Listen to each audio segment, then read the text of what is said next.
if I try spawning in 10,000 meshes, you'll notice that it doesn't take that long. Less than 200 milliseconds, right? You barely really notice it. And our FPS didn't drop much at all. Now, what happens if we try spawning in 100,000? Well, you can see that our FPS will drop almost down to 30 at some point, and it takes almost 2,500 milliseconds. And this can, of course, range. Sometimes it can take longer, and sometimes it can take shorter. So you can see here it took almost 3,000 milliseconds. But that was also most likely because we were deleting the previous ones. Now, let's see what happens if we switch to a multi-mesh. You'll see, of course, there is that initial bump in the FPS. That's just because it's initializing it. But we'll see here in the milliseconds that it takes almost a quarter of the time. And this is all, again, one node, essentially, right? Excluding the camera and whatever else. And you'll notice that the FPS doesn't drop much at all. It is super, super smooth. And I do encourage you to try this on your own computer.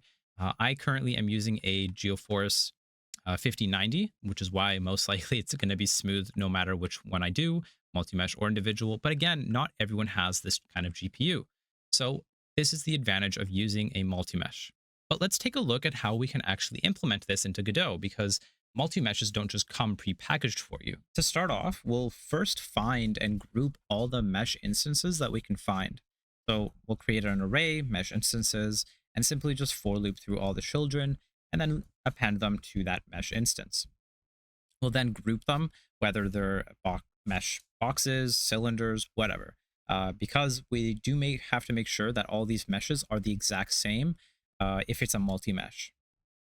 Next, we'll actually create the multi-mesh for each group.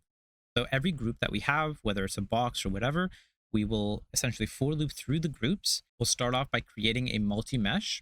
And then in that multi-mesh, we'll set the mesh to whatever mesh is that from that group. Then we'll set all the transforms of each node inside of those meshes. And then, of course, the instance count, which is the size or how many actual meshes we have. And then we just need to copy all the transforms from the original group of all the original nodes into the new multi-mesh. Once we've actually created that multi-mesh resource, we actually need to create the object. And then that's it. So we just create the object itself by calling the class MultiMeshInstance3D.new. We create it, give it a name, add child, and that's it.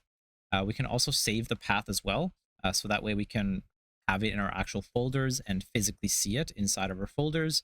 And then we can remove the original mesh node since we probably won't need those anymore.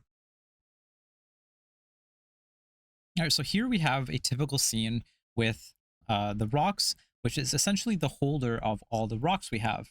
It's a node 3D, and then the rest, well, we have a static body, and then the multi-mesh. This is generally how I would structure building like a bunch of levels, essentially. Having a multi-mesh with a collision shape, etc. That way we have collision.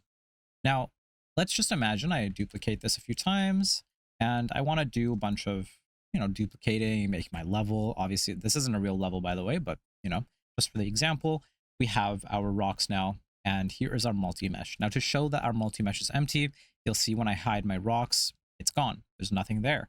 Again, of course, the multi-mesh here is empty. Now, to make the multi-mesh, we don't actually go over here and make a multi-mesh. What we do instead is we'll use our script here, and I'm going to generate the files, the multi-mesh, into this folder right here, and we're going to use this texture on top of it. So let's just hit play, and here we'll see that it saves it for us. So that is what our script does. It'll essentially just save all of our rocks. It'll look for the multi-mesh, the mesh instance, and then save it as a multi-mesh right here.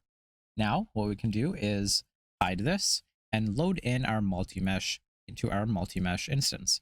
And now we see our collisions or our meshes.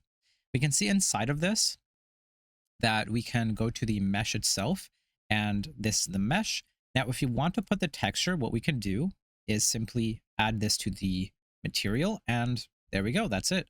So obviously in this case, we have the Godot texture, but usually you would have your own rock texture, dirt texture, whatever you want, and that would work fine as well. That is exactly what I do for my game.